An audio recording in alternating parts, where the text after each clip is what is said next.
Bamia recipe or okra recipe. Welcome to Kumaring Eliza. Assalamualaikum everyone. Ang gagamitin po natin dito na okra is yung frozen lamang. Wala ho tayong fresh na okra ngayon. Ayan mga maring, liliit ng okra dito, no? Huhugasan muna natin para mawala yung ice. Pagkatapos ay maglalagay tayo ng mantika. At kung napapansin nyo, parang ang dami ng mantika na nilagay ko, no? Kasi po, ifa-fried talaga natin yung ating okra. So, bakit kumare? Ganun kadami ang mantika. Ano nang gagawin mo dyan? Hindi ba yan masyadong makolesterol? Ang gagawin po natin dyan mga mare para mabawasan po yung lapot ng okra. Dahil nga ho, yung mga bata dito ay ayaw talaga nila ng malalapot na pagkain katulad ng ganyan na okra. Ganyan po, hindi po talaga nila gusto.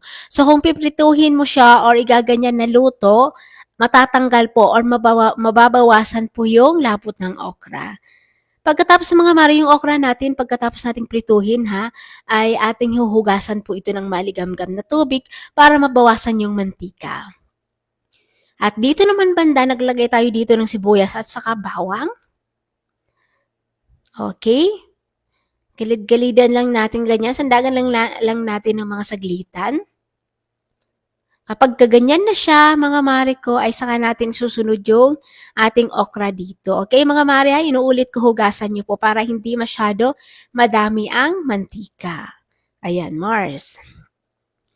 Then, mga mare ko, maglalagay tayo dito ng tomato paste, black pepper powder, coriander powder. Kung gusto nyo pong maglagay ng seasoning, pwede po kayo maglagay kung gusto niyo or kung gusto niyo ng amo niyo. Maglagay kayo dito ng white pepper kung gusto niyo rin naman. Kung ayaw niyo ay okay lang naman. Alam niyo naman ang okra mga mare, madali lang talaga itong kunin ang sarap niya, yung lasa niya. Dahil mga simplihan lang talagang luto.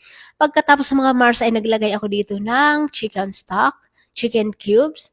Ayan, isa't kalahati. Kayo lang bahala mga mare sa alat kasi syempre di naman pare-parehong alat ng ating chicken cube. Ayan mga mare, nilagay ko nga pala siya sa medyo malawakan para naman maghiwa-hiwalay sila para hindi po madurog.